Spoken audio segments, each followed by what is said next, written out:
Hello hi नमस्कार जय जगन्नाथ आपण को आज लीना ब्लॉग को मु स्वागत जनावि सकाळे आपण मानक सहित शेयर करी मोर सकाळर गार्डन रे जो ब्लॉग आज आपण मानक सहित मु वर्तमान संध्यारे शेयर करुच्ची आज दिनर जहाँ जहाँ कली से सब विषय जनाऊँगी आपण मानक आज देखु बर्तमान यहाँ गोटे गोलाप फूल यहाँ होता लास्ट वीक गोटे मोर गार्डन रे आईटा हूँ दतुराका फूल आईटा बेलपणा देखुं ना तो आपण मान सहित शेयर करी आज हिं केतटा फोटो गुड़िक सकाळु संध्या बेल भितर जहाँ जहाँ सब हो विषय मुझे आपण मानक कहबी निश्चित।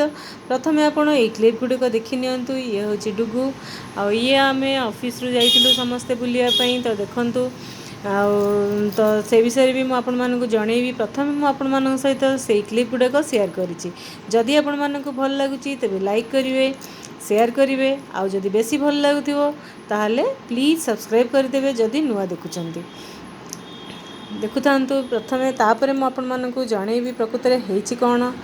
आज गोटे नुआ घटना घटी आम घरे भाई आमर गोटे आज कार आनी टाटा नेक्सन तेणु समस्ते आज बहुत खुशी से आ भगवान तार उत्तरोत्तर उन्नति एमती करूथांतु आती प्रभु गणेश पाखे विघ्न विनाशन पाखे प्रार्थना ये हूँ मो घरे आज पूजा आरंभ करी जिते नहीं फोटो गुड़िक आपण मान सहित शेयर करने यहाँ आमर घरे रखाही गोटे देखु एमती घरे रहिले गोटे पत्थर मूर्ति भल बोली जड़े कही तेणु घर आरंभ बेलू ही अच्छी यहाँ मोर पूजा रूम रे यहाँ हूँ गोटे दीवान मार्बल दीवान गोटे कराई ठाकुर जो थे कि सब ठाकुर को मुझे रखी आउ देखु वर्तमान सब ठाकुर को मुझे परिचय कराऊँगी मत माने माने गार्डन रू कम सारी आसला मत ठाकुर पूजा रूम को जीवाई प्राय अध घंटा लगी जाइए मोर अलग नित्यकर्म सरला पलू तापर मु पूजा रूम को गली पूजा रूम को जाकि देखु एमती सब ठाकुर को सजैली आज फूल भी बहुत थिला तेणु जहाँ सजैली आउ जहाँ भी गोड़ पाखे सब देदेली आउ बहुत गुड़े टगर फूल भी आज थिला तेणु सजाइवाई बहुत भल लगी। आज ये होती बगला माता मो बगला माता पाखे डेली सबु बेले गोटे दिए मंदार नाली मंदार आउ ये देखु अलारनाथ आउ ये होती शिव पार्वती शिव पाखे मु धला मंदार दिए सब बेले ना धला फूल चढ़ाए तारिणी माँ आउ समस्तंकर मंगल करंतु प्रभु ठाकुर आउ समस्तंकर उत्तरोत्तर उन्नति एमती हो थाउ आउ देखु ये सब ऊपर सब मोर माँ मैंने रही तले भी सेमती ये होती मंगला फोटो मंगला सब ठाकुर प्राय मंदार सब हो गले मत बहुत खुशी लगे माँ मान पाखे चढ़ाई गले आउे जहाँ हुए टगर फूल अपराजिता फूल मु समस्त को दिए देखु जेहेतु आज गुरुवार साई बाबा दिन मो बाबा को बहुत भल भाव सजई आज आपण मानक केमती लगिला मत निश्चित कहे आउ देखु यहाँ सब कलश विभिन्न ठाकुर ना सब रखाही धूप दीप सरला मुझे सहित शेयर करी फोटो गुड़ी को ये होती गोपाल को डेली मु गाधे दिए डेली ड्रेस चेंज करे आउ देखु भी खाली धला फूल मल्ली फूल सजई भल लगे ये होती ये भागवत आमर पढ़ा हुए आ बर्तमान मु बाबांकर बही पढ़ुची गुरुवार प्रति गुरुवार मु पढ़े जेहेतु मोबाइल रखी साई चरित्रटी को मु प्रति गुरुवार 2-2टा चैप्टर पढ़े तार तेणु यहाँ गोटे समय यहाँ को आपके धीरे सुस्थे शुणु आचरण करने कठिन किंतु चरित तथा हरिकीर्तन श्रवण करने अत्यंत सुलभ अटे कथा श्रवण और कीर्तन द्वारा इंद्रिय गुड़िकर स्वाभाविक विषयाशक्ति नष्ट हो जाए और भक्त वासना सहित कोई आत्मा साक्षात्कार अभिमुखे अग्रसर हुए यही फलप्राप्ति निमंते से स्वचरित्र रचना कराई भक्तगण सरलतापूर्वक चरित तथा अवलोकन करंतु एवं तत्सहित मनोहर स्वरूप ध्यान करी गुरु तथा भगवत भक्तिर अधिकारी हुंतु एवं निष्काम पूर्वक आत्मसाक्षात्कार लाभ करंतु साई स्वचरित्र रचना सफलतापूर्वक संपूर्ण होगा से साई करुणा आमे तो निमित्त मात्र बाछुरी प्रति गाईर प्रेम और वात्सल्य ममता सर्वजन विदित तार स्तन्य दुग्धरे पूर्ण रही है और जितेबाला क्षुधार्त बाछुरी स्तन को मुह करे दुग्धर एमती अभ्यास हो गलानी ना न पढ़ले भल लगे तेणु आपण मैंने भी पढ़तु ये देखु मु ठाकुर पूजा पर रोसई कली रोसई आज साधारे सब साधारे मान नॉनवेज बनाईनी भात डाली यहाँ हूँ हरड़ डाली ଆଉ ଭାତ ସହିତ ହରଡ଼ ଡାଲି ତା ସହିତ ହେଇଛି ବାଇଗଣ ଭର୍ତ୍ତା। ଆଳୁ ପଡ଼ିନି, ଆମର ପ୍ରାୟ ବହୁତ କମ୍ ଆଳୁ ପଡ଼େ, ବହୁତ କମ୍ ଆଳୁ ୟୁଜ୍ କରା ହୁଏ ସବୁଥିରେ। ଯେହେତୁ ଆଜି ଉପରଓଳି ଗୋଟେ ଅଲଗା ଜିନିଷ ବନେଇବାର ଥିଲା, ସେଥିପାଇଁ ମୁଁ ଆଳୁ ଆଜି କେଉଁଥିରେ ବି ପକେଇନି। କହିବି ଆପଣମାନଙ୍କୁ କ'ଣ ବନେଇଲି। ଏଇଟା ହେଉଛି ଚିଲି ପନିର, ଯେଉଁଟାକି ଡୁଗୁର ବହୁତ ପସନ୍ଦ। ଭାତ, ଡାଲି, ଚିଲି ପନିର, ଆଉ ବହୁତ ଜଲ୍ଦି ଜଲ୍ଦିରେ ବି ବନେଇଛି କାହିଁକିନା ଆଜି ବହୁତ କାମ ବି ଥିଲା। ଆଉ ତେଣୁ ତାପରେ ଗୋଟେ ବନେଇଛି ମୂଳା ସିଜିନ୍ ସରି ସରି ଆସିଲାଣି, ସେଥିପାଇଁ ମୂଳା ଆଣିଥିଲି। ମୂଳାକୁ ବେସର ଦେଇ ଭାଜିଛି। ମୂଳା ଗ୍ୟାସ୍ ରୋଗୀଙ୍କ ପାଇଁ ବହୁତ ଭଲ, ତାକୁ ଆପଣମାନେ ଖାଇବେ, ଦେହ ପାଇଁ ବହୁତ ହି ଭଲ ମୂଳା।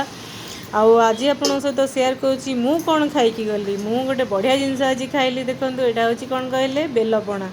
ବେଲପଣା ମୋର ବହୁତ ଫେଭରାଇଟ୍। ମୋତେ ଏହି ସମୟରେ ଖରାଦିନରେ ବହୁତ ହି ଭଲ ଲାଗେ ଏମିତି ସବୁ ଜୁସ୍। ଆଉ ତେଣୁ ମୁଁ ବେଲପଣା କରିକି ଫ୍ରିଜରେ ରଖିଦେଇଥାଏ, ଆଉ ତାକୁ ପିଏ। ଆଉ ଅଫିସ୍ ଗଲାବେଳେ କି ନେଇକି ବି ପଳେଇଥାଏ ଫ୍ଲାସ୍କରେ, ତ ସିଏ ବି ଥାଏ, ତ ଭଲ ଲାଗେ ମୋତେ। ତାପରେ ରେଡ଼ି ହେଇକି ମୁଁ ବାହାରିଲି ଯିବା ପାଇଁ ଅଫିସ୍। ଏବେ ଦେଖନ୍ତୁ ମୁଁ ରେଡ଼ି ହେଇକି ବାହାରି ଗଲିଣି।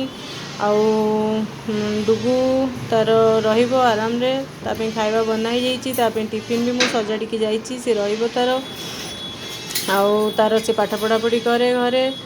ଆଉ ଏମିତି ସବୁ ଚାଲେ ଘର ଭିତରେ ଆମର ଯାହା ସବୁ ହୁଏ ମୁଁ ଆପଣମାନଙ୍କ ସହିତ ସେୟାର କରୁଛି। ଦେଖନ୍ତୁ, ଏଇଟା ଆମର ସିଡ଼ି ଦେଇକି ଓହ୍ଲାଇଲା ବେଳେ କିଛି ସ୍ନେକ୍ ପ୍ଲାଣ୍ଟ ମୁଁ ରଖିଛି। ସ୍ନେକ୍ ପ୍ଲାଣ୍ଟକୁ ଦରକାର ହୁଏନି ଖରା ବେଶୀ, ତେଣୁ ସେ ତା'ର ଆରାମସେ ବଢ଼େ, ଭଲ ଲାଗେ।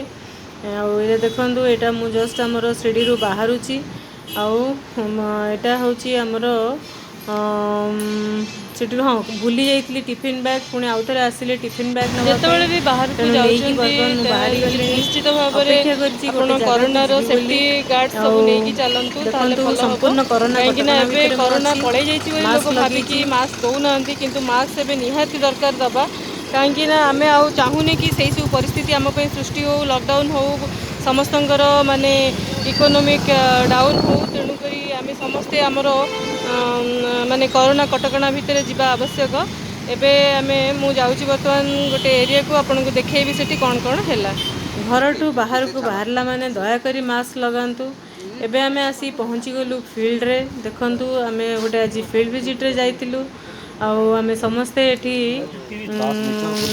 ମାନେ ପ୍ରାୟ 2 ଘଣ୍ଟା ପାଖାପାଖି ରହିଲୁ। ଗୋଟେ ଭେରିଫିକେସନରେ ଯାଇଥିଲୁ ଆମମାନେ ସମସ୍ତେ ଅଫିସରୁ। ତେଣୁ ଯାହା ହେଉ ସେଠି ବି ବହୁତ ବଢ଼ିଆ ଭାବରେ ସୁଚାରୁ ରୂପରେ କାମ ହେଇଗଲା। ଆଉ ଦେଖେଇବି ଆପଣମାନଙ୍କୁ ତାଙ୍କ ଫିଲ୍ଡରେ ସେ କେତେ ସୁନ୍ଦର ଲଗେଇଛନ୍ତି ଗୋଟେ କଖାରୁ ଗଛ। ଆଉ ତାହା ବି କେତେ ବଢ଼ିଆ ହେଇଛି। ସେଇଟା ତାଙ୍କର ବୁଲି ସାରିଲା ପରେ ଆମେ ଟିକେ ବସିକି କଥାବାର୍ତ୍ତା ହେଲୁ ତାଙ୍କ ସହିତ। ତାଙ୍କଠୁ କେତେ ଗୁଡ଼ିଏ ମାନେ ଦରକାର ଥିଲା ତାଙ୍କର ଆଇଡେଣ୍ଟିଟି ପ୍ରୁଫ୍ ବଗେରା, ଆମେ ତାଙ୍କ ସହିତ କଥା ହେଲୁ। ତାପରେ ଆମେ ଟିକେ ସ୍ୱଳ୍ପ ଡିସ୍କସନ୍ ପରେ ପୁଣି ବାହାରି ଆସିଲୁ ଯିବା ପାଇଁ ଘରକୁ, ଅଫିସକୁ। ଆଉ ତାପରେ ଦେଖନ୍ତୁ, ବର୍ତ୍ତମାନ ତାଙ୍କର ଛୋଟିଆ କଖାରୁଟି ହେଇଛି, ସେ ଭାରି ଖୁସିରେ ଆମକୁ ଦେଖାଉଥିଲେ। ତେଣୁ ମୁଁ ଭାବିଲି ରେକର୍ଡ଼ିଂ କରି ଆପଣମାନଙ୍କ ସହିତ ବି ସେୟାର କରିବି। ଆଉ କହିଲେ ତାଙ୍କର ଲଙ୍କା ଗୁଡ଼ିକ ବହୁତ ରାଗ। ଦେଖନ୍ତୁ, ଏଇଟା ସେ ରଖିଛନ୍ତି ଶୁଖିଲା ଲଙ୍କା କରିବା ପାଇଁ ଆଉ ମଞ୍ଜି କରିବା ପାଇଁ। ଦେଖନ୍ତୁ, ଗ୍ରୀନ୍ଟି ପ୍ରଥମେ ୟେଲୋ ହେଉଛି, ତାପରେ ରେଡ଼୍ ହେଇଯାଉଛି। ଆଉ ବହୁତ ରାଗ ଲଙ୍କା ବୋଲି ସେ ବି ନିଜେ କହୁଥିଲେ। ତେଣୁ ତାଙ୍କ ମନ ବି ବହୁତ ଖୁସି ଥିଲା। ଚାଷୀଟିଏ ଯେତେବେଳେ ତା'ର ଉତ୍ପାଦନ କରୁଥିବା ଜିନିଷରେ ଖୁସି ହୁଏ, ଆମମାନଙ୍କୁ ବି ବହୁତ ଭଲ ଲାଗେ। ଆଉ ଏମିତି କଥା ହେଇ ତାଙ୍କ ସହିତ ତାଙ୍କ ବାରିରୁ ଆସିଲା ବେଳେ ଯାହା ମୋ ହାବୁଡ଼ରେ ପଡ଼ୁଥିଲା, ମୁଁ ତାକୁ ଟିକେ ରେକର୍ଡ଼ିଂ କରିଦେଉଥିଲି, ତାକି ଆପଣମାନଙ୍କ ସହିତ ସେୟାର ବହୁତ ରାଗ କରିପାରିବି। ଅଛି। କଖାରୁ ତାଙ୍କର 2-4ଟା କଖାରୁ ଜଷ୍ଟ ଆରମ୍ଭ ହୋଇଥିଲେ। ଆଉ ବର୍ତ୍ତମାନ ଦେଖନ୍ତୁ, ଏଇଟା ସନ୍ଧ୍ୟା ସମୟରେ କହୁଥିଲି ନା ଆଳୁରେ ଗୋଟେ ବନେଇବାର ଥିଲା, ସେଥିପାଇଁ ସକାଳେ କିଛି ଆଳୁ ୟୁଜ୍ କରାହେଇନଥିଲା। ତ ସ୍ୟାଣ୍ଡୱିଚ୍ ବନା ହେଇଥିଲା, ଡୁଗୁକୁ ବହୁତ ପସନ୍ଦ। ଆଉ ଆପଣମାନଙ୍କୁ କେମିତି ଲାଗିଲା ଦୟାକରି ଲାଇକ୍ କରିବେ, ସେୟାର କରିବେ, ସବସ୍କ୍ରାଇବ୍ କରିବାକୁ ବିଲକୁଲ ଭୁଲିବେନି। ଦେଖନ୍ତୁ, ଏଇଟା ଖାଇସାରିଲା ପରେ ଡୁଗୁ କେତେ ଖୁସି ହେଇକି କ'ଣ କହୁଛି ଆପଣମାନେ ଦେଖିବେ ଆଉ ଲାଇକ୍ କରିବେ ନିଶ୍ଚିତ। Thank you, love you all. ଦେଖନ୍ତୁ, ମୁଁ ଡୁଗୁକୁ ପଚାରୁଛି ସେ ଏବେ କ'ଣ କହୁଛି। ବହୁତ ଆରାମରେ ସେ ମସ୍ତି ହେଇ ଖାଉଛି। କେମିତି ଲାଗୁଛି? Amazing, fantastic, super, thank you।